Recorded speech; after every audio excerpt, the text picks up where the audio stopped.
Hello again, and welcome to the latest bulletin from Haverhill UK News, brought to you by Haverhill TV. In the news for today, Friday, August the 2nd, Haverhill Town Council has slammed the Vision 2031 blueprint for the town's future.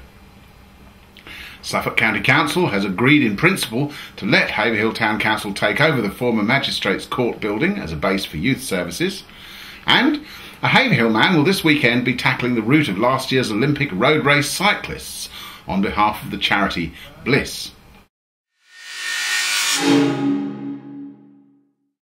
Haverhill Town Council has delivered a devastating critique of the latest Vision 2031 planning document for the town's future in the spirit of constructive help for St Edmundsbury Council's planners who drew it up. The public consultation period on the final draft of Vision 2031 ends a week today. But Haverhill Town Council's response, in a letter to St Edmundsbury from Town Clerk Will Austin, raises numerous issues of discontent. The response was agreed at last week's meeting of the Town Council and is in stark contrast to the straightforward approval of the document by Haverhill Area Working Party, which includes 3 representatives of the Town Council, 2 months ago. The central issues of disagreement highlighted by the Town Council are in the areas of infrastructure, the town centre, health provision and green space. Without incorporation of its comments in their entirety, the Town Council says it would consider it necessary to address the Government Planning Inspector at the hearing sessions, where the document will be approved or rejected at the next stage of the process. The Town Council says to provide a strategic vision that really does cater for the next 20 years of Haverhill's development, 2 key issues need to be recognised. 1, that by 2031 Haverhill will be, in population terms at least, roughly the same size as Bury St Edmunds, and 2, although Bury St Edmunds remains the administrative centre for the borough, Haverhill is already emerging as the more important town in economic terms. Population growth allied to the town's reach across county boundaries make Haverhill vital both within and beyond St Edmundsbury, and in particular as part of the Cambridge sub-region. The Town Council goes on, the investment made by the Borough Council and others to date in Haverhill is welcome, but is insignificant relative to needs if the town is to become a sustainable community. Key areas of infrastructure such as the town centre, transport, roads, drainage, health and open space need major additional investment just to cater for population growth to date, let alone provide for further expansion. The vision documents must acknowledge these deficits and must set out how they will be addressed. Otherwise, Vision 2031 is at best a damage limitation exercise aiming to minimise the adverse effects of population growth, and at worst leaves the town sleepwalking into a steady decline in living standards.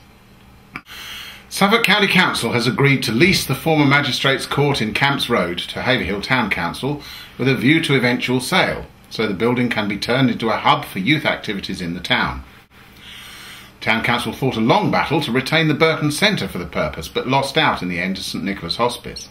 Their second choice was the Magistrates' Court, and negotiations have now reached a stage where the county has agreed to the outline business case submitted by the Town Council. Now the detailed work of thrashing out the exact terms will begin. The county portfolio holder for finance and property, Councillor Colin Noble, has written to Town Clerk Will Austin to advise him of the decision. Councillor Noble said he fully supported the vision for the site to develop a community facility for Haverhill with open access youth provision at its heart, and in approving the outline business case and some transitional funding, he believed this showed Suffolk County Council's commitment to the proposal and to One Haverhill. Youth provision is one of One Haverhill's 2 main current priorities, and it has worked with the Town Council to produce the submission to the county, which is also itself represented on One Haverhill. The Town Council has already set aside £150,000 for work to transform the building into what will be needed to create the youth hub. And finally, a Haverhill resident will be tackling the Olympic cycling road race course on Sunday in aid of BLISS, the charity which works to provide the best possible care and support for all premature and sick babies, as well as their families. Jason Andre, 32, of Eastern Avenue, who works for the Castle Partnership of Schools, did a charity ride earlier this year with work colleagues, but this one he's doing on his own. It is the Prudential Ride London Surrey 100, which will start in the new Queen Elizabeth Olympic Park and then follow a 100-mile route on closed roads through the capital and into Surrey's stunning countryside. With leg-testing climbs and a route made famous by the world's best cyclists at the London 2012 Olympics, it finishes in the Mall. Jason admits he's not necessarily built like Bradley Wiggins, but approaches the challenge with a sense of excitement. He's most worried about the hills because there isn't much natural hill practice in Suffolk. Jason is still looking for sponsorship towards the challenge, which starts at 7:30 AM on Sunday. If you'd like to support the work of BLISS and spur Jason on, you can donate via his Just Giving page at www.justgiving.com/JasonRide100. You can also follow his progress on the day via his Twitter page of www.twitter.com/JasonTheJoker. And now, over to Abby for the weekend weather, which I think is looking good.